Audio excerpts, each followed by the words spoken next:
పగిలే రాళ్ళని పునాది చేసి ఎదగాలని, తరిమే వాళ్ళని హితులుగా తలచి ముందుకెళ్ళాలని,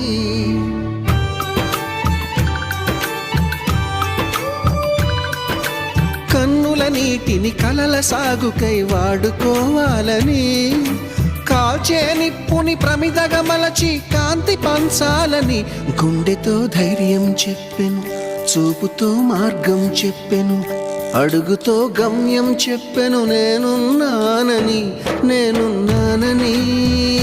నీకేం కాదని, నిన్నటి రాతని మార్చేస్తానని.